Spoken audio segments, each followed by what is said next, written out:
name is Dominic Preziosi. I'm the editor of Commonweal magazine, and I'm really happy to be here today with three very skilled practitioners of the art of spiritual autobiography. To my immediate left, Ken Garcia. In the middle is Abigail Favale, and to her left, Jessica Messman. Ken Garcia is Associate Director of the Institute for Scholarship and the Liberal Arts at the University of Notre Dame and the author of Pilgrim River, a spiritual memoir which took second place in the 2019 Catholic Press Association's Prize for Memoir.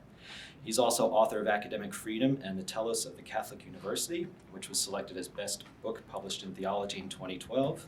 His literary essays have been published in the Gettysburg Review, St. Catherine Review, the Southwest Review, Notre Dame Magazine, and Hunger Mountain. Two of his essays were selected as notable essays in the Best American Essays in 2015 and 2016. He's also published in scholarly journals such as Theological Studies, the Journal of Academic Freedom, Marginalia, and Horizons, which is the Journal of the College of Theology Society. He received a PhD in theology from Notre Dame in 2008. Jessica Messman is the editor of Image Journals, Good Letters, and host of the Image podcast. She's also the author of 4 books, including Love and Salt, A Spiritual Friendship in Letters, co-authored with Amy Andrews, which was the winner of the Christopher Award for literature that affirms the highest values of the human spirit. Her essays appear in America Magazine and U.S. Catholic, among others.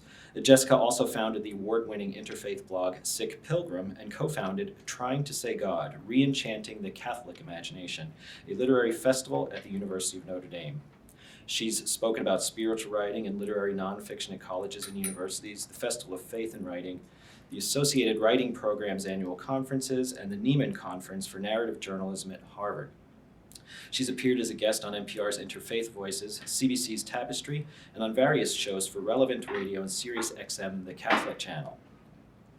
Abigail Favale directs the William Penn Honors Program, a great books program at George Fox University in Oregon. Her memoir, Into the Deep, An Unlikely Catholic Conversion, was published in 2018 by Cascade Books. Her essays have appeared in publications such as The Atlantic and First Things, and her writing has won several awards, including the Feminist and Women's Studies Association Book Prize in 2014, the J.F. Powers Prize for Short Fiction in 2017.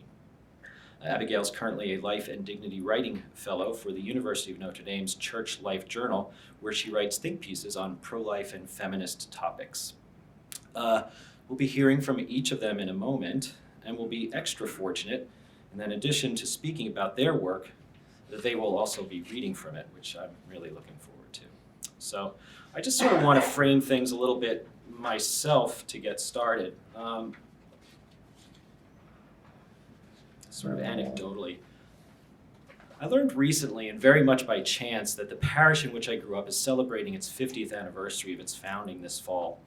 I got this news when I ran into a young Commonweal magazine contributing writer on a street in Upper Manhattan. He knew about it because he grew up in the same parish. A coincidence we always like to remark on, given the randomness of it, the unlikely odds of 2 of us coming from the same relatively remote parish, which is in still relatively rural western New Jersey. Never mind the fact that we're also separated in age by close to 30 years. It took me a bit to get used to this last fact. For a long time, I was badgering the poor kid with questions about the people that I'd grown up with, as if he was my contemporary, while of course the person I actually should have been interrogating was his mother. But I've been realizing lately, I guess that this is what aging, if I don't put too fine a point on it, can do to you, or at least what it's doing to me, sort of compressing all these years between then and now into one undefined, unspecified, vaguely delineated, but ever-expanding period of time, conveniently but inadequately referred to as the past. An amorphous place made both vivid and elusive through the constant workings of memory. Even as it recedes, the past is also present in some shape or form. In truth, I'm surprised that the anniversary of my childhood parish is celebrating only its 50th. It's younger than I am. I would never have thought this back at the age of 8, sitting in the third pew every Sunday or Saturday night among my parents and my 3 little brothers. Back in 1973, the church seemed impossibly old already, The cornerstone read 1969, for God's sake.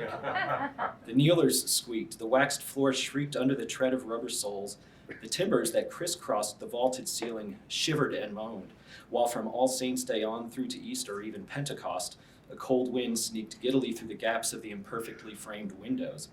Yet, even with all this seeming wear and tear, the place felt undeniably solid. It was a fortress atop the lonely, populated, 1,200-foot tall granite ridge that lent the church its name, Our Lady of the Mountain.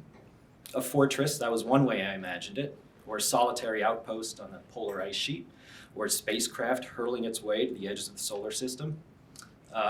One terrifying night, Holy Thursday, in an hour-long vigil with my father and I alone in the shadowed space, contemplating the stripped altar in Gethsemane, it was a haunted castle. The faint whispers and the feathery rustling out of the receding reaches of the darkened wings, proof that something less than holy was lurking nearby. It was just the building settling, my father explained to me on the car ride home. News that came both as a relief, but also a disappointment. Church is a good place to develop the imagination, and I think Mass specifically even better. John Garvey, the longtime Commonweal columnist, once wrote, "My perceptions of the way things finally are were formed in the context of a family and church and stories, all of them pointing, though not always clearly, in a way that made sense. We are here for a reason, and we are meant to learn what it is and to live it out honorably." The stories heard at Mass, it's the scripture readings, and of course the Gospels, but not only these, they're the Eucharistic prayers and the scenes of the Last Supper, and then the transubstantiation, and if you're lucky, there's also a good homily with some sort of narrative element, even certain hymns.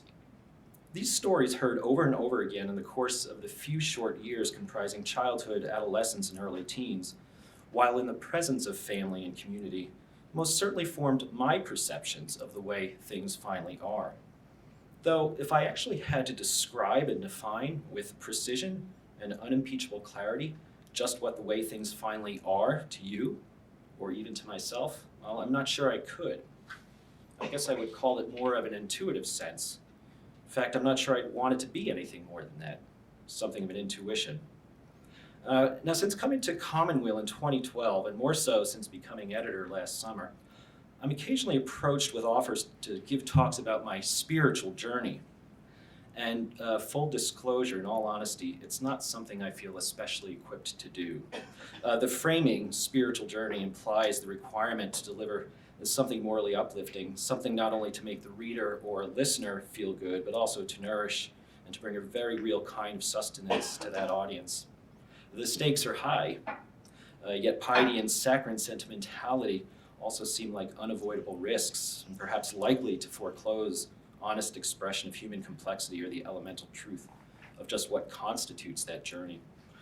Plus, I think I suffer a bit from what many of us from certain generations of Northeastern working and middle-class Euro-ethnic Catholic backgrounds suffer, which is the susceptibility to that ever-present discouraging voice that says, "Who do you think you are that your story is so special?"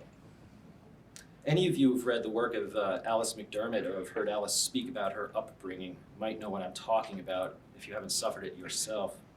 So I think that in addition to the creativity that is brought to bear in writing about such matters, the spiritual autobiography, there's also a certain amount of courage. It is, in the truest sense of the term, an act of faith. So again, that's why I'm so glad to be here with these panelists today. Tomáš Halík, the Czech Roman Catholic priest and philosopher, writes in his most recent book, From the Underground Church to Freedom, that human life is an ongoing self-interpretation. If I wish to present myself to someone else or to understand myself, I start to tell my own story. This is me in time. We are not simply now. I myself am observing events. I unfold from a past that I carry with me, and at the same time, in a certain sense, I already have the future in the form of hopes, wishes, plans, and fears. Faith is reading our own story anew, reading it from another viewpoint in a broader context, with detachment and deeper understanding.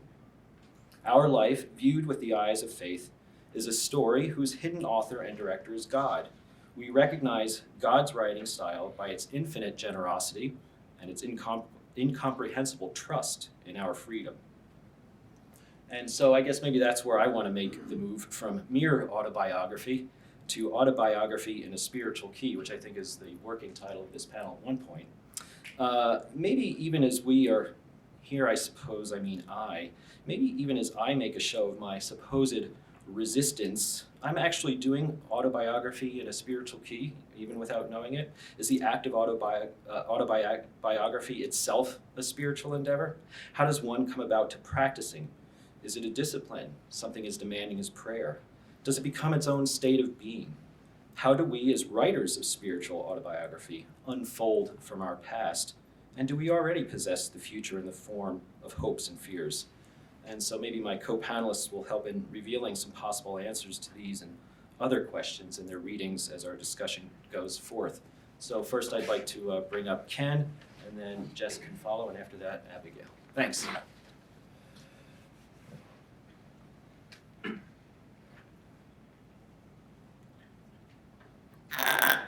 Thank you, Dominic, and thank all of you for coming so early in the morning. I'm going to do some readings from my memoirs, Pilgrim River, but first a little bit of context. And I have kind of an awkward title for this presentation called, Who Are These Nobodies Writing Memoirs? Tying into what Dominic just said, and Pursuing the Second Book of God. Authors such as Patricia Hampel and Mary Carr, among others, assert that memoir is one of the signature genres of our time. And indeed, the number of memoirs being written is voluminous and growing. Every other writer, it seems, is getting in on the act, self included. That, of course, begs some questions, such as, who are all these nobodies writing memoirs? What have you ever done to write a memoir? To merit a memoir? You're writing a memoir? What about? Being a grant administrator? I saw that you published a memoir. Why would you do that? And my favorite, Dad, I'm not going to be in it, am I? My daughter's worries aside, I've heard some version of all these questions and not so subtle put-downs from people who discovered I was working on a memoir.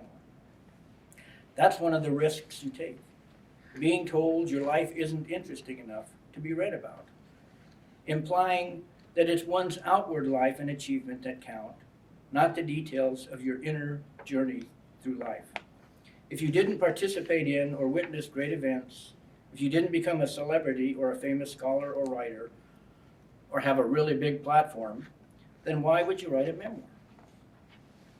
Now, these questions can be appropriately humbling if received in the right spirit, but I never quite know how to answer them, except to say that I like to write, and it gives me pleasure.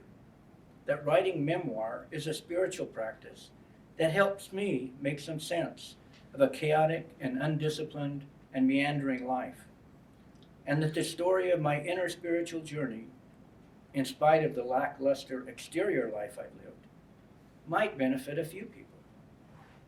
Some might learn something of value, knowing from all the mistakes I've made, the years of depression, and the long period of insanity, and how I overcame them, thanks to something beyond my own strength. That a vision, not my own, was given to me and guided me, and it transformed a muddled mind and a self-centered heart into certainly not a saint, but at least a persistent, even if highly flawed, seeker of the holy. There might also be value in writing about an unorthodox path to God through the natural world, that is, through what ancient and medieval Christians referred to as the second book of God, of nature, Scripture being the first book. So I'm going to read a few selected passages from Pilgrim River, just to give you a taste for, let's call it my nature mysticism, experiences I had long before I found my way to the Catholic Church. The central metaphor, by the way, Pilgrim River, comes from the geology and topography of the Great Basin Desert, which is a vast region of the western United States surrounded by mountains and high plateaus, whose rivers and streams never flow back out of the region to the ocean, as rivers almost always do. In fact, eons ago, the basin once contained a small sea, roughly the size of 2 Lake Michigans combined. So, some selected passages. Ocean once lived here, years ago, in the lap of high mountains. It filled valleys to the brim, and life teemed in its deep waters. Then it drained away through a weak point breached, leaving a vast desert of slow growth and silence. A pilgrim river winds its way through the desert now, struggling sometimes just to be a river. It meanders slowly, searching for ocean, then evaporates or disappears into the ground. Now and then a welling up or a cloudburst floods the basin, satisfying river, then subsides. The high water marks of ocean are visible up among old bristlecone pine trees that now grow on dry hillsides, gathering wisdom. The ancient trees remember Abraham's long journey and a promise. They wait patiently. The river makes a long bend, then continues on its way, watering the land as it can. I grew up wild and uncultivated in the deserts and hills of Nevada's Great Basin Desert, a world of wide open spaces, vast horizons, and cattle ranches, of gold mines, gambling casinos, and whorehouses. I wandered through them all without moral or spiritual compass. How does one begin a life narrative characterized by absence and the search for presence, of emptiness and the search for plenitude, of a self-enclosed desert and the search for a path to the sea? Let's say you were raised in nothing, neither religious believer nor unbeliever, Christian nor atheist, Jew nor Gentile, not even a thoughtful agnostic. Then, in your early 20s, while hiking the outback and wilderness of Nevada, something holy reveals itself through the austere beauty of the deserts and mountains. Something for which you have no name nudges its way into your consciousness. A fleeting movement, noiseless, passes through the grasses and brush as you walk the hills. A wind-like breathing murmurs in the tall grasses and the sage, evoking an unknown voice inside your soul. Drab, gray, brown, and rust-colored pebbles, bleached and parched lifeless over the eons, gleam with luminescence, exuding what you think of as an energy that flows through all of creation. And you intuit, these glimmerings are traces of God encoded in physicality. You look up, and the world is now aglow with the Spirit of God.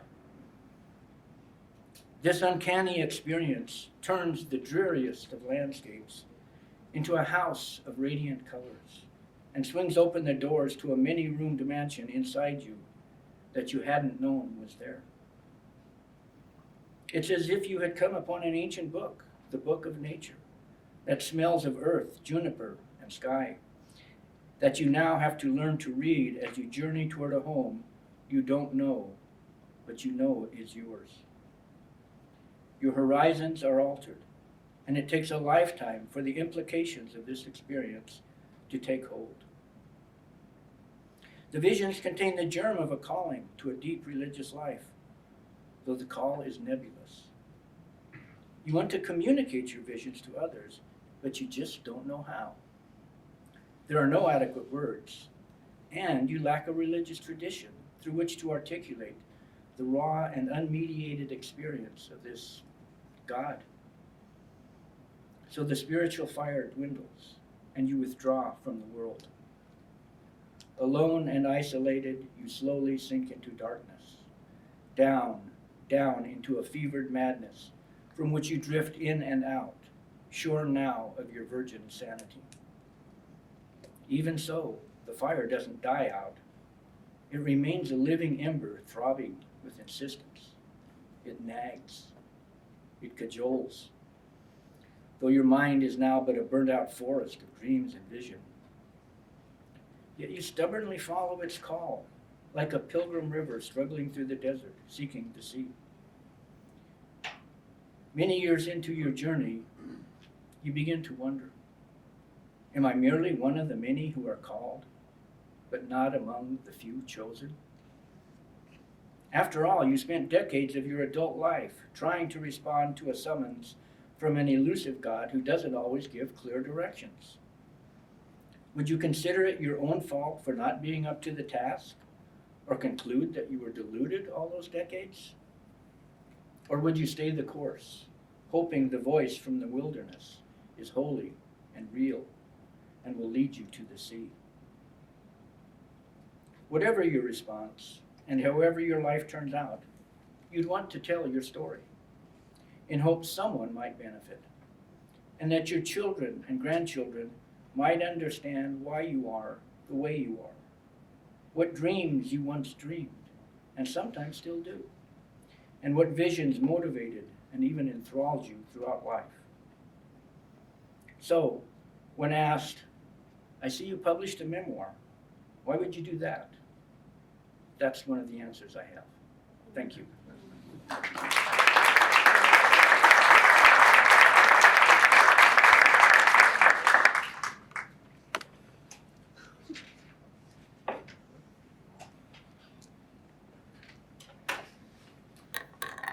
not a tall person's mic. Do I have to lean in like this for you to hear me? Pull it forward. Can I still have to lean over. Well, I got used to presenting like this a long time ago. Here we go. You never know how much you really believe anything until its truth or falsehood becomes a matter of life and death to you. That's C.S. Lewis from A Grief Observed. I've returned to that line again and again in the last few years when everything I said or wrote that I believed has been tested. I'm a cradle Catholic, I'm a career spiritual memoirist, but I've come to find the vocabulary of my genre shallow and even repugnant. The old tropes of beauty and brokenness, wounded healers, and cracks letting the light in seem pathetically thin in response to this kind of brokenness. I fear the language of broken beauty and even the strangeness of the Catholic imagination have been used to trap us in systems of abuse.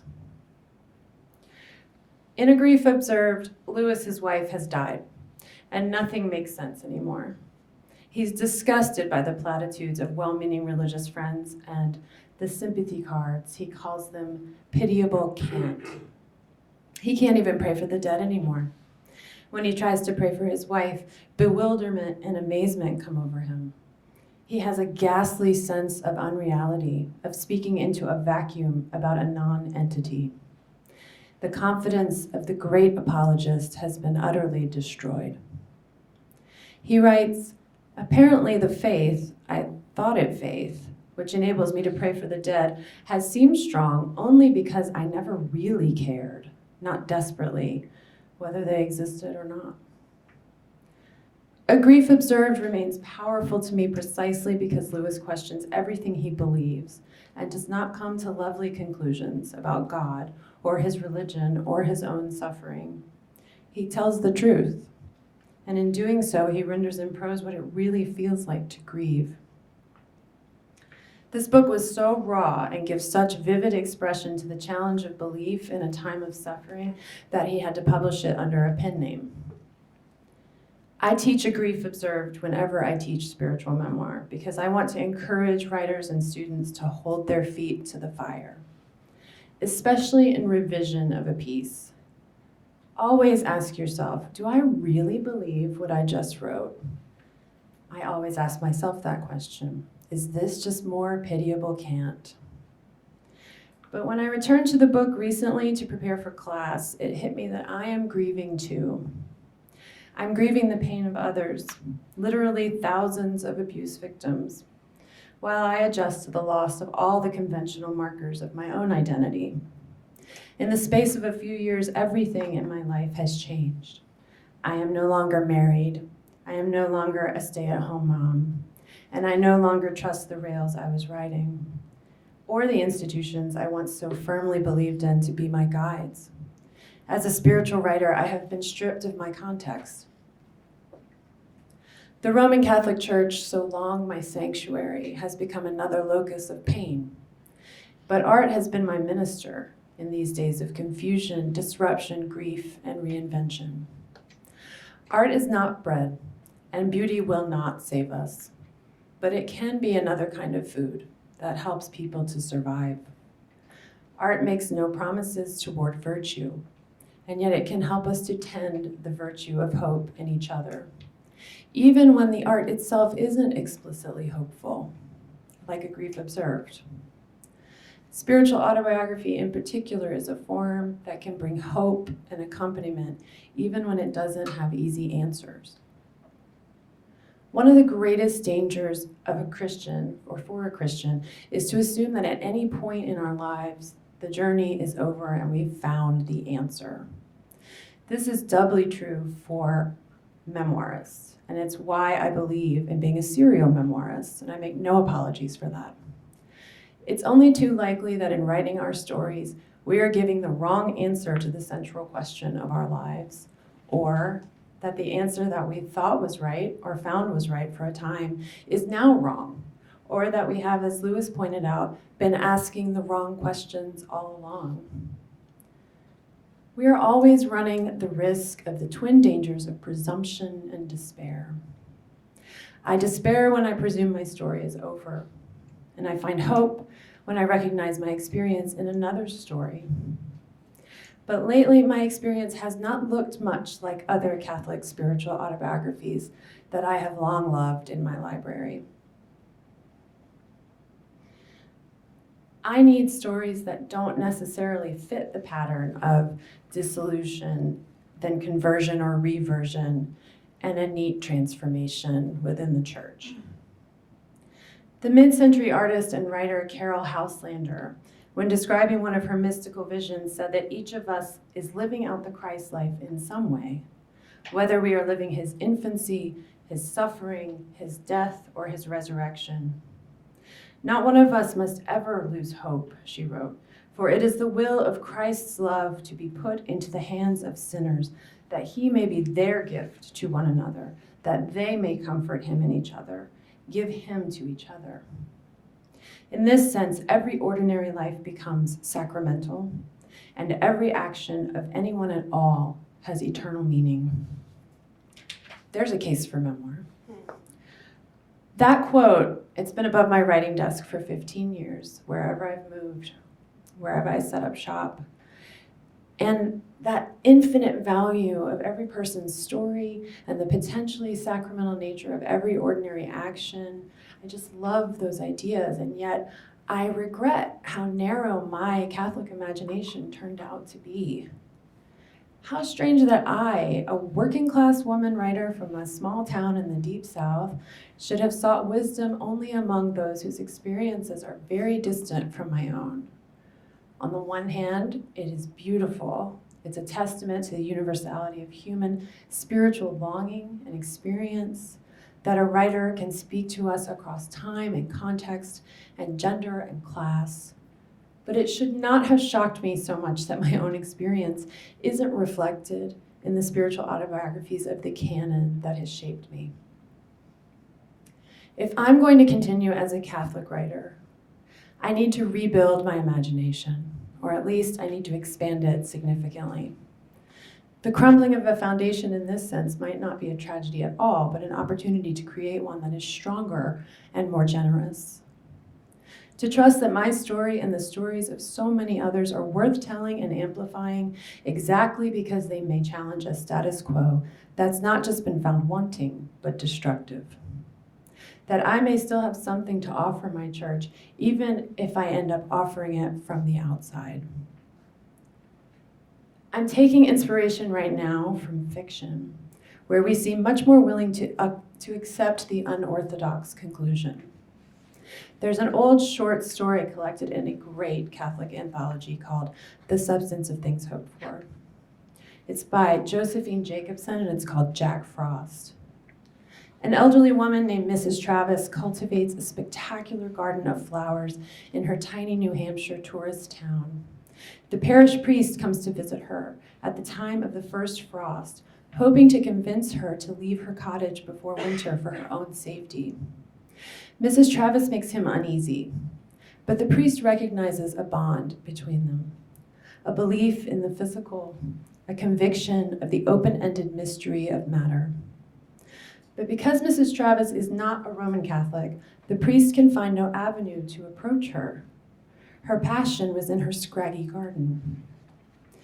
In her presence, he finds he's tempted to tired metaphors about Eden and Gethsemane and familiar scriptures like the one about the lilies of the field. But Mrs. Travis grows at least 5 kinds of lilies, lifting their slick and sappy stalks above confusion. And the priest's well-worn words falter in the presence of such physical, material abundance. When Father O'Rourke leaves, Mrs. Travis is sorry to see him go, and she offers him all she has to give, some of her flowers. He hesitates. He's recalling the pious arrangement on the side of the altar back at his parish church, wary to bring anything as wild as what Mrs. Travis grows into that space. Still, he warns her not to let Jack Frost get them. That night, Mrs. Travis wakes from a nightmare to find the first frost of the season approaching without warning, and she launches her resistance. Light and warm, drunk with resistant power, she cuts every flower from her wild garden and brings them inside. She injures herself attempting to dig up a rose begonia with a trowel and barely makes it across the threshold of her cottage, where sprawled helplessly across the floor, a dozen shapes and colors blaze before her eyes. Gethsemane, indeed. This is Mrs. Travis's passion, a defeat and a victory all at once. I recognize myself in both Mrs. Travis and Father O'Rourke, and I find myself inspired by their awkward interaction in this short story. The priest has good intentions, but is tempted to platitude and pat resolutions. He's reluctant to rock the boat. And Mrs. Travis is troublesome, stubborn, and self-defeating. They don't share the same language. They don't share the same worldview. And in the end, she insists on traveling her own road and waving him on down his. And yet they have a bond, the church and the artist. And somehow we draw each other deeper into mystery. Thank you.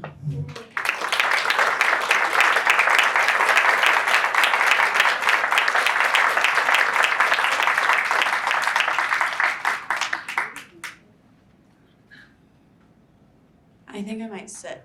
I advise that. I'm actually not tall, but I'm really comfortable in this chair right now, so. Well, all right, to follow that, okay, I definitely feel like the new kid on the block here. These are very experienced writers flanking me on either side in this genre, and I'm very humbled and pleased to be among them, so. But for my little bit, I'd like to speak very practically about the process of writing my memoir, which is this puppy right here. It's, yeah, you can pick up a copy at the Whiffenstock table. All right, there we go. Oh, that was gross. Okay. All right, so I want to speak specifically about 3 challenges that I faced when beginning to write this memoir. And this was to be a conversion memoir, so I have been Catholic for about 5.5 years. But I didn't want to just tell the story of how I came to enter the Catholic Church, because that was actually the beginning of the story of my conversion rather than its ending point. The intense inner upheaval and change that I experienced in becoming Catholic in an internal way happened after I joined the church, about a year afterward. And it was this period of conversion. It wasn't a moment. It was this arduous 1 to 2 year thing. I wanted that to be the focus of the book, what I kind of think of as the conversion after my conversion. But when I sat down and tried to hash out what the shape and content of this memoir would be, 3 major challenges arose. And the first one was where to begin. The more I began to sketch out the book in my head, the more I felt I needed to push further backward into my life.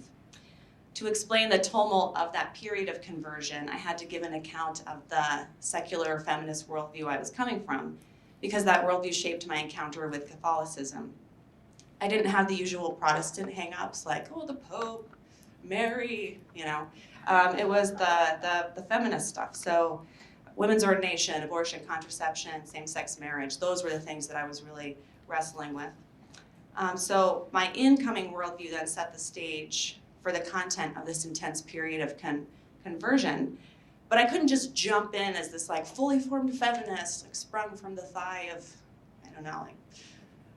Gertrude Stein or something. But I couldn't start out there because that's not where my spiritual journey began. I was born an evangelical Christian, right? So I went from that through feminism into Catholicism. And so the spiritual quest that brought me to Catholicism also brought me through feminism and from evangelicalism. So I found I couldn't really start the story midstream. So where do I begin? Do I need to give this complete spiritual itinerary just to get to this thing I really want to write about? So that was the first challenge. This prospect of a complete spiritual itinerary posed a second challenge. The first part of that itinerary, from growing up evangelical to joining the church in 2014, could be told in a more or less linear and narrative fashion. But the real conversion, the heart of the project that I really wanted to write about, was not linear at all. It started, as I said, a year after I became Catholic, and there was no single conversion moment. It was like this dizzying spiral of internal upheaval that lasted for about a year. So in telling the story, how could I manage this jump from the linear into the spiral without making the narrative as a whole lack cohesion? So that was my second challenge. And yet a third challenge. How could I tell the story of this real conversion that is fundamentally about inner movements of the soul, some minute, some seismic, that are happening simultaneously but at different speeds? My conversion wasn't a series of revelations, like a row of neat falling dominoes, one after the other. It was like a fireworks show, these unevenly timed explosions within my inmost being. So how could I bring that inner life with all its chaos into language, into tangible and tellable story? I was worried that this memoir would take abrupt right turns into being a theological treatise, and that was not at all what I wanted. I had spent my childhood being preached at, and I didn't want to then preach at my reader. I wanted to somehow describe not just another way of thinking, but an entirely new way of seeing and of being. So those were my challenges, and here is more or less how I dealt with them, for better or worse. It's written, so this is what I did. So where to begin? I had to begin at the beginning, and even before the beginning. I start with a story that I don't consciously remember, but one that's been told to me from my parents. And then from there, I travel with my memories, isolating the most important threads that run through the whole of the spiritual itinerary. And then I anchor the overall narrative in key moments or episodes that connected those threads through different eras of my life. And that's basically the structure of the first third of the book, which leads up to when I joined the church officially. And like I said, these chapters, there's a sense of temporal linearity in the first part of the book. So how do I break the line? Unlike the first two sections of the book, the longer third section is all one time period, this era of conversion. And so I decided to structure those chapters not in a linear temporal way, but instead to arrange them thematically, each chapter highlighting one aspect of the sweeping worldview shift at a time. And so to help with the transition from a linear to a more spiraling narrative, I added an interlude, a meditation on conversion itself between those parts of the book, to set the scene for the inner upheavals and the disrupted linearity that would follow. And I want to just read like a little paragraph from that interlude, just to give you a sense of what it was. So this is the last couple paragraphs of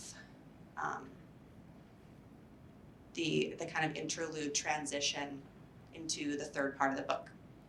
And I've just been writing about how most conversion narratives have this moment of dread. The moment of dread. Peter had it, Augustine had it, the unnamed court official in the Confessions had it. I did too, and not just one. At this point in the tale I'm telling, I've become Catholic, But it's the inner conversion after this outer declaration that is the real story, the messy story, the story that unfolded in my second year of being Catholic. That was my year of upheaval and anguish, the oh shit year.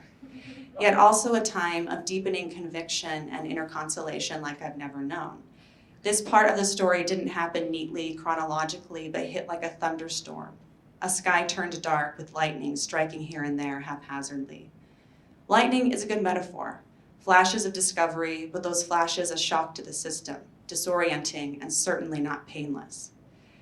The rest of this book tries to capture the lightning, to somehow describe those jolts of light that changed me.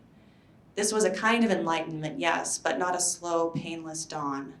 Rather, intermittent flares so bright and sudden, they obliterated the way I used to see. And then how I dealt with the third problem, how to narrate the inner life. So within this last part of the book, these thematic chapters, I had to find a way to anchor the inner changes in tangible moments and stories. And I drew on the whole of my life for these narrative anchors. Some looped back to my childhood or some other era in my past. Some were centered in the narrative present. I had to let go of a sense of linearity through time, even as I was tracking a kind of spiritual linearity, lines of connected memories on a single theme.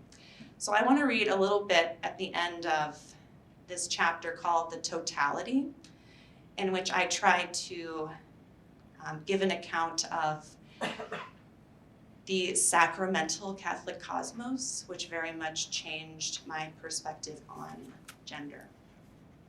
And so I'm going to start with just the end of a section that's more exposition, so you can get a taste of the transition from exposition into one of these narrative anchors that actually loops back to a time before I was Catholic. So I'm trying to read this as an example of how I tried to do it.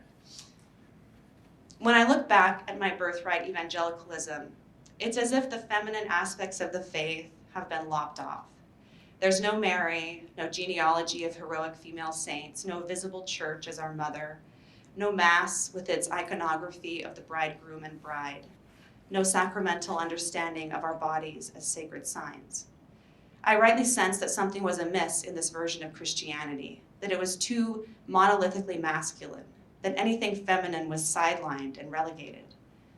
In that religious context, the masculine metaphors, in isolation from their female counterparts, were harsh and unremitting, like banging out a melody using only the lower keys on a piano. When I finally encountered the totality of the Christian sacramental cosmos and pitched my tent under its sacred canopy, my feminist angst faded away, as did my need for feminism itself.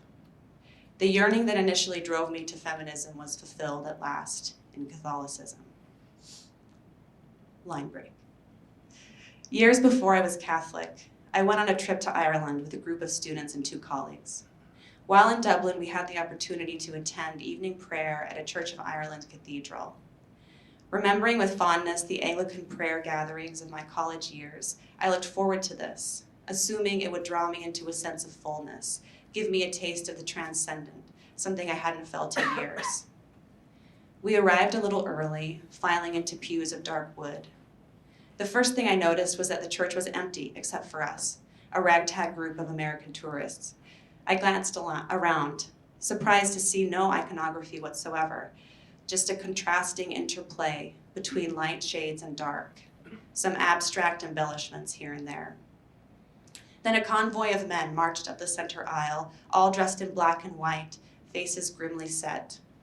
They processed ahead in silence, carrying a lone metal staff, raised aloft with nothing on it. No crucifix, not even a cross, just a blank phallic rod. That image captures the spirit of the prayer service itself, disincarnate, dreary, and resolutely masculine, fully shorn of anything bodily or feminine. Rather than pulled into a sense of God, I was repelled, my feminist suspicions confirmed. I was suddenly hyper-aware of my womanhood, not in a positive sense, but as a spiritual defect, an aberration that expelled me from the Holy of Holies, as if I'd come to pray and had been caught trespassing on masculine ground. Days later, on a Sunday, we are in Galway, attending Mass at the Catholic Cathedral. After my experience in Dublin, I am pessimistic. The Church of Ireland ordains women, after all, yet their cathedral and prayer service had been dismally masculine. How much worse, then, will a Catholic Mass be? I enter the cathedral and immediately feel as though I am no longer inside a building at all. The space is cruciform like a body itself, and rows of arches draw my eye up and up and up. Stained glass colors the light that funnels in through the many windows. The heart of the space, above the altar, opens into a basilica overhead that is filled with blue light, as if it's not an additional chamber, but a portal into the sky. Beyond the altar, I see an icon of the crucified Christ gazing down at his mother, who is staring up at him from the foot of the cross, alongside the apostle whom Jesus loved. Looking at them, looking at each other, I am pulled into their tender sorrow. Alongside me, along the long end of the cruciform, flanking the rows of pews, is a series of archways within archways that evoke a sense of infinity, of doors opening into other doors opening. I am a body, surrounded by other bodies, and together we are within this larger body, which is both a cathedral in Galway and something else entirely. Not that we've been lifted to another realm. Instead, that other realm has come to us. As I sit transfixed by the space, something wells up behind and above me, so instantly omnipresent that I cannot trace the source. It seems to come from everywhere. Music. Music made by voices alone, male and female intertwined. A synergy of harmony made possible only by the different registers. The highs and lows that plow over the earth and curve along the underside of heaven, gathering all that lies between them into a tremulous golden chord.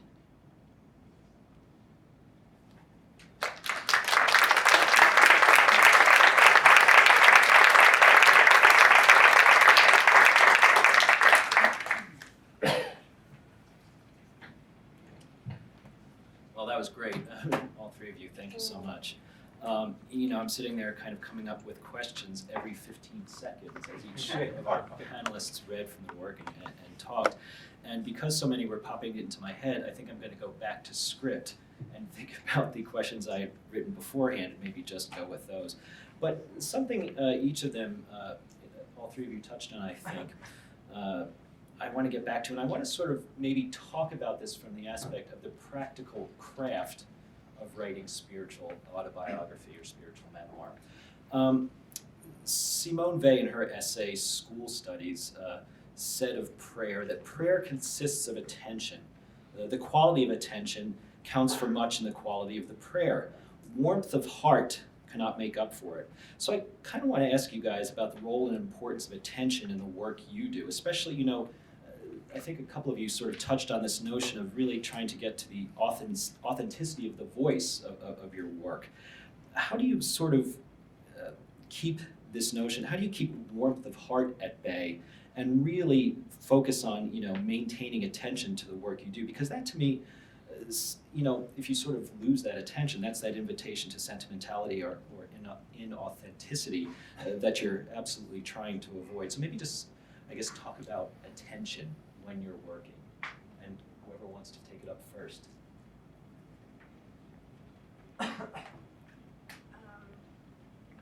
Well, like I said in my talk, in teaching and in my own work when I revise and as an editor, I tend to work with Christian writers, and I find that we are very tempted, like I said, to platitude. Even when we're beautiful, great literary writers, we have this enormous well of story to draw from in scripture and scripture studies, and we've been going to Mass our whole lives and listening to homilies. We know the conventional answers to every, especially Catholics, every spiritual and theological quandary. And I think we often grasp for those in answer to our life story when, and I can tell as an editor, it's easier from the editorial side. It's much harder when it's your own writing, when that is a kind of a lazy act, when you're not really paying attention to your own story and experience. You're trying to make your story make sense with this handed down truth from generations or some cliche that would make sense of your story. But it doesn't work, and it falls flat on the page, and it turns into some sort of sentimental Christian or Catholic tale. So I really find that it's essential to go through anytime you find yourself tempted to aphorism or just kind of inserting some pre-made answer. They sneak in. You have to be really ruthless in revision and question yourself at every point. Is that really true? Is that just something I learned that I think is like supposed to be true, so I'm saying it's true, or does that really resonate with my own experience? And I catch it in myself every time now. And this has been a struggle of mine, and sort of when I'm talking about it and reinventing my imagination and feeling stripped of my context, like not having those truths to grasp for anymore has made my own writing practice that much more fraught.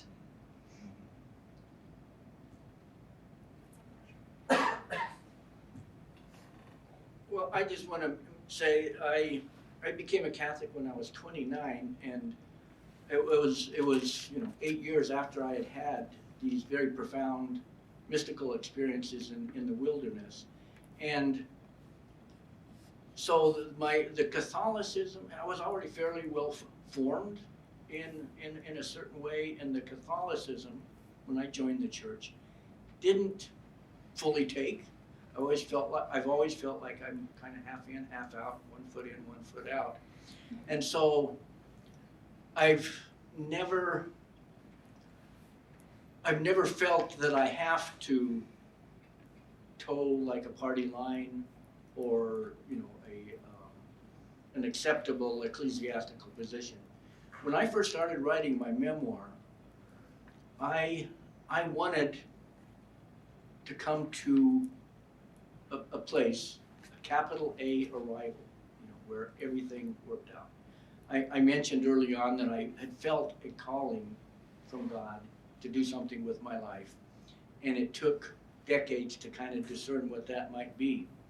When I finally kind of thought I had gotten there, I was expecting, okay, my academic book on Catholic higher education and academic freedom was going to really make a difference. And it won a prize, but it didn't make any difference. And so there was no capital A arrivals. There have just been a lot of lowercase arrivals in my life. And there still isn't a capital A arrival. I'm still working, and I had to end my book with a kind of a dream-like fantasy arrival. And if it's okay, I'll just read a little bit of that. I don't know if we have time. Yeah, because We don't. Okay. So anyway, so that's. Just briefly, I think coming from an evangelical background, when I was writing this memoir, I was very much fighting the kind of evangelical testimony conversion thing, where it's like, Jesus found me and I got zapped and everything changed and it was awesome. And I think my experience of conversion was so much different than that. I got zapped, but it was kind of excruciating and it was very painful. I found conversion very painful and very disorienting, and it required a lot of just unmasking of myself, and which turned out to be very painful, and I had to let go and slaughter a lot of sacred cows, or watch them slaughtered before my eyes, I guess. And so I agree with both of the other panelists about the danger of sentimentality, and so I was wary of that in my own writing, because on the one hand, conversion was very painful, but then on the other hand, it is absolutely true that there is a kind of beauty that I encountered in Catholicism that I have never encountered anywhere else, and it completely changed my life. And so how to tell that in a way that's not saccharine or trite or gives this sense of like, I've made it, I'm here, is definitely tricky. So. Don't you feel like that, and I'm hearing this and hearing parts of your story and you're reading today, that part of the key to keeping it from going into some sort of saccharine cliche is that specificity of experience. And I think that goes along with what I was saying earlier about the sacramentality of every action and the importance of every story. That's why it's so important to pay attention to the specificity of experience, the feelings and sounds and smells of that church at that moment when Abigail is there. Rendering the scene with that detail of attention instead of telling us how it felt to be there. If you skip that part, you end up in a cliche, but if you tell it with that great specificity of experience, I think that's one of the things to be striving for in revision and looking at your drafts of your first drafts. Yeah, I think I've probably like you all, I've taught writing courses for quite a long time, and one of the things I try to tell my students when they're sort of working on their drafts, if they find themselves saying, "Ooh, this sounds great," as they're writing it, strike it, cut it, and start over. So all of you've talked about sort of the how image and experience informs your work and seeps into your work, but I want to get actually right down to the language and maybe sources of language. I've always felt there's something in the language of, for me, the Catholic Mass that has entered into and sort of stayed in my conscience and seeped into my own writing, and even the way I might speak narratively. And it seems to lurk there in the prose of certain novelists. And Jess, I'm glad you sort of brought up fiction too, because I think there's a conversation between fiction and spiritual autobiography that could be had. But I think of writers like DeLillo or Debussy, but also certain journalists and of course poets and songwriters. And I'm going to actually quote from the Southern writer Eudora Welty from her book One Writer's Beginnings, where she said something similar about the influence on Southern writers of constantly hearing the words of the King James Bible. Its cadence entered into our ears and our memories and stayed for good. So I'm wondering if each of you could maybe talk about how you came to the language of your writing and what influence, if any, say liturgy or scripture or gospels or anything else might have had on it. What is the source of the cadence in your ears? I always dive right in. I don't know what I'm going to say. I mean, I'm a cradle Catholic, so I've been in church since before I could talk. I definitely feel drawn to art and writing because of my Catholicism in my childhood. I think that has formed so many artists who are even no longer in the church or affiliate themselves with the church. I have never really thought about where that cadence might have influenced me. I think the idea of rhythm and I didn't come to the Bible from reading it. I came from hearing it in Mass and from hearing the Psalms intoned. And I think that does develop in you an ear for poetry, for language. And so I've never really consciously thought of how that worked out in my own prose style, but I definitely have an ear for what sounds rhythmic and beautiful, and that's also part of being an editor, that kind of unteachable thing, knowing when a sentence has worked or when it hasn't, even if it's grammatically correct, it just doesn't work. And I think that definitely comes from growing up in that like oral culture. Yeah, I relate a lot to that, aside from the growing up Catholic thing.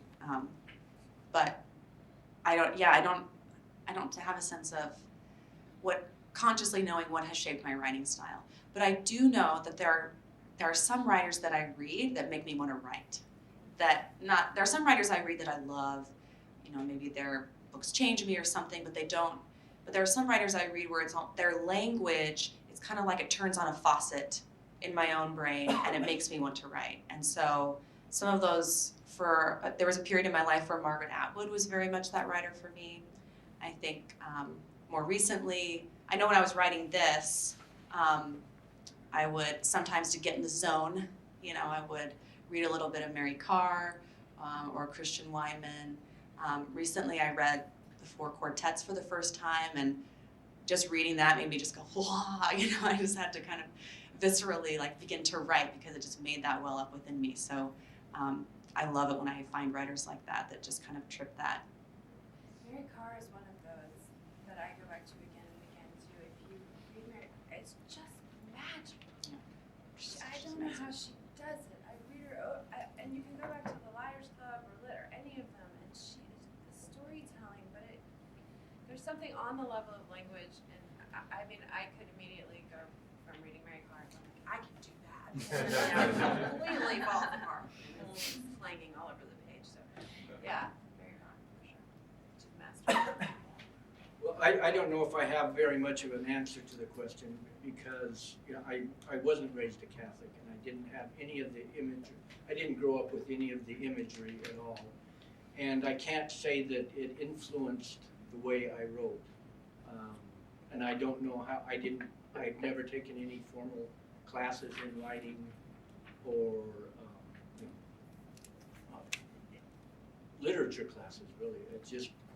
I just picked it up and started doing it, and I had people read it, and they critiqued it, and I revised again, and it just kind of came. And my Catholic experience then fed into that narrative, but it didn't, I wouldn't say it informed it the way it might someone with a strong religious background from when they were young. Thanks. I'm going to ask one more question before we maybe turn it over to you guys, and I'm going to, we're running a little short on time, so I'll ask just to, if you could think of a quick answer to this, if at all possible. I'm not sure. This is something that occurred to me if we were all at the plenary yesterday with Tobias Wolff, and the way he sort of seemed to take great joy in reading from his work. There seemed to be something really quite remarkable about that. And there was a quote from Thomas Merton that came to mind from his essay, The Contemplative Dance. What is serious to men is often trivial in the sight of God. What in God might appear to us as play is perhaps what he himself takes most seriously. So, maybe you could try to sort of talk about this. How about speaking to the idea of play versus seriousness when it comes to your work? Because spiritual autobiography seems at bottom a very serious endeavor. But there's got to be some room for play in it, I would imagine, for it to be successful. Maybe you could talk to Well, I think for it to be a joy at all and not an absolute horror, to be like laying your soul bare on a page every day. This is something I was so glad you asked this question because I really had to think about it. Like, have I lost the joy, the play, the pleasure of writing? Because what I've been writing about is so serious and does seem life or death. And I feel like I am trying to, that is part of the expanding my imagination and my writing practice is to get back to writing as a joyful, playful thing like I used to do when I was a kid and I wanted to be a writer. I think it's very easy to lose that sense of play.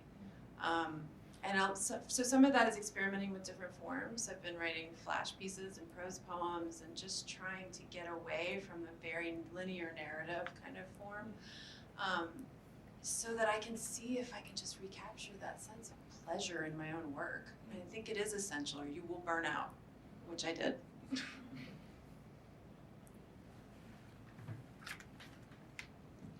Yeah, I don't know. This question stumped me, and because similarly, I read it and I was like, I don't know. Like writing this memoir was really painful and hard, and it sucked. I felt great when it was done. I felt great when I had a draft, because then I do love the process of revision, because then I'm like, yeah, the baby's out. Let's clean this up, But it's the birthing process that's rough. That's not fun. It's really not, but it's fun. That the revision part. That's where I find my joy. That's when I can really wordsmith these sentences until I feel like they zing. And if I get a zinger every once in a while, I'm okay. Yeah, I think, well, at least to me, and I'm not I'm a sometime reader of Mary Carr, but something that does strike me when I do encounter her is there is something boiling up through those words that also sounds sort of playful and humorous, even though it's deadly serious. Buoyancy. Yeah. There's deadly seriousness elsewhere, but there is you can tell she takes pleasure in herself too. Yeah. And she kind of delights herself from Yeah. time to time. I think that's really important to sort of allow yourself to be delighted in this process. I think that's a really good thing to sort of maybe leave with aspiring writers of spiritual autobiography as well, which maybe is a good time to throw it to the audience. You had your hand up first. St. Augustine's autobiography, the classic, and it's written as a form of a prayer. Could you speak about prayer in your writing? Yeah, I remember when I thought a lot about the Confessions when I wrote. I relate a lot to Augustine's story. We converted around the same time. We both have storied pasts, shall we say. And I love the Confessions. I just love it. And I thought, what if I could write mine as a prayer? And then I was like, no, that'd be terrible. It would come off as very sanctimonious. You know, he's able to pull it off in a way. But I think for me, the writing process was very much bathed in prayer. I found that I had to, even before each writing session, because it's easy when you're writing a memoir to get so caught up in yourself and just kind of, I don't know, it can get really mucky and be kind of navel-gazing. And so I think my goal was almost, I wanted this book to be a small kind of gift that I could give to God, because I was having the sensation that a lot of what I had written in the previous decade of my life was not pointing toward anything meaningful or true. And so that was one way that I helped, also just with the anxiety about like, well, wouldn't anyone read this? You know, blah, blah, blah, that kind of worldly success stuff. But just thinking, if I can make something that I would feel pleased to give to God. And so for me, the whole thing was a prayer in that way.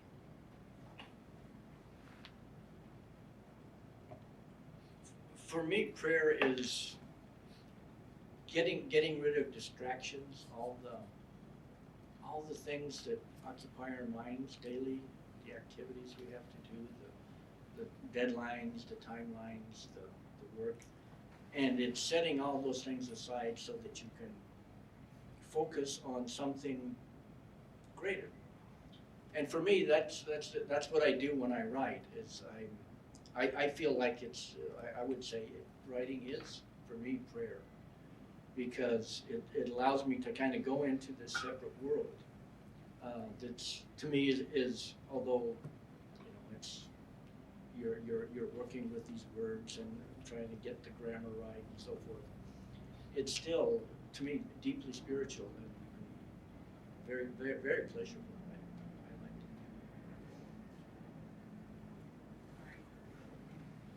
I like it. I do pray before I write. I have a really fraught relationship with writing, and I don't really like it, and I hate it, but I have to do it. So I always approach writing it and as like Jacob wrestling the angel, like, all right, let's go. And I never know, and lots of writers say this, and I think Flannery O'Connor said it, I don't know what I believe till I write. And then it sort of emerges from the experience of having written. And there are lots of times I go in and write and have no idea where it's going, and there will be some epiphanic moment where I realize something that I never would have realized if I hadn't sat down, if I hadn't sat in the chair and just started. So in that way, to me, writing is like prayer, because you are often surprised by the response. And I kind of like that idea of the muse being the angel that you have to wrestle with and demand a blessing. Like, I will write something, you know, at least one true thing, at least one good phrase, and sometimes you get nothing. Sometimes you come up empty, but yeah, I guess that in a way it is like prayer. Thanks. I'm wondering how you deal with family and friends and people you know, because when you're dealing with an interior development, you know, do you have to talk about other people, and how do you do that without potentially offending them or bringing them into light when they don't want to be brought out into light? And particularly in a conversion story, that can be difficult because you could be denying or rejecting something from your family. Oh, I have thoughts about this. Oh my gosh. That was one of the hardest things, I think, because it's one thing to say, I'm going to put my story out there. I'm going to rip open my soul and just sort of, you know, shake its contents out on the table and let people rifle through it. But then it's another thing, because all of our stories intersect other people's stories. So it's another thing when you're, in telling you the process of your own story, I'm also going to tell someone else's story. And so I really shied away from that, and maybe to a fault, honestly. I think everyone except for me gets a really good edit in my memoir. So I, you know, for example, like after I became Catholic, I had some colleagues who said some really, you know, I was very much like iced out from my former circles. And I had some colleagues who said some pretty awful things to me. I really wanted to write about it. But then I also knew that, you know, this colleague would probably read about it, and I didn't want to have to sort of deal with that. So I did shy away from telling those sorts of stories. And there's a lot I could have written about. I did write about some of the like pitfalls of my upbringing. And I could have really turned that up a bit, you know, and it's something I've actually been thinking about lately, that maybe, I don't know, I think I don't know if I did that well or not, because I really did shy away from portraying certain relationships that were negative, even though they really were part of my story. So that's something I'm definitely still wrestling with and thinking about how to approach it in the future.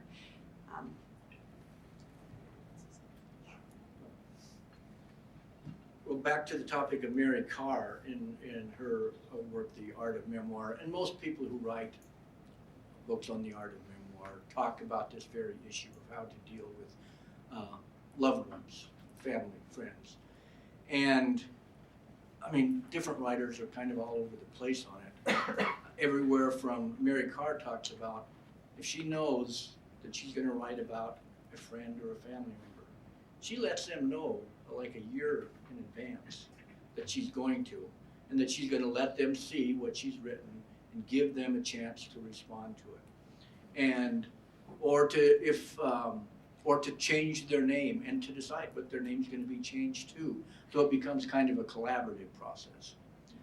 On the other extreme, there are people who would say, well, my family or my friends didn't like this, to hell with them. If they didn't want to be written about so negatively, they shouldn't have been such jerks.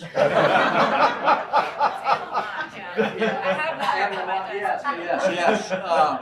And I guess I kind of fell somewhere in between that. Mary Carr says it tends to be, in her observation, women who tend to be more sensitive and collaborative. Men tend to be the ones that say, to hell with them. I'm a gentle guy, so I'm in between. But there is a chapter in my book that's about a very troubled son. And he played a very big part in our life for many years. And I wrote his story and his effect on our family in a standalone essay for the Gettysburg Review, which not that many people read. But I wondered, should I include it in the book? And my wife was a little bit hesitant. I asked one of my daughters, who's also a writer, should I include it in the book? And she said, oh yes, Dad, you have to include that. That was such a big part of our life. And I had, because I didn't have any formal training in writer, I consulted with some editorial consultants, writing coaches, and they wanted me to put it in. But one of them said something very interesting. Because my first draft of this chapter was kind of pretty negative about this son. And he said, remember that everyone is a problem to themselves and to others. And everyone is also a child of God. So be sure you get that balance in there. No matter how troublesome they might have been, how negative, they had some good qualities. Make sure you say that. And so the light bulb went off. I said, okay, I know what I need to do with this chapter, and was able to at least change it. But I did keep it in the book. I just want to add one more thing to that, is that you also have to be careful about writing about people you love and treated you well, because you may think what you've written is very loving. And they may read it and think it's horrific. And I was reading, this has happened to me personally. I've also talked to Padre Tama about it, about him writing a poem about a dear friend and thinking this friend would be flattered and sending it to him, and the friend never speaking to him again. So you have to be careful, not just about the people who've wronged you, but the people that you love. And then on this, I'm working on a book right now that is very much about spiritual abuse. So there's no way I'm not going to alienate and piss off lots of people, but I am making the commitment, I will no longer protect abusers with my own silence. So. Okay, well, I'm afraid we are out of time, so I just will ask you to join me in thanking Ken and Abigail and Jessica.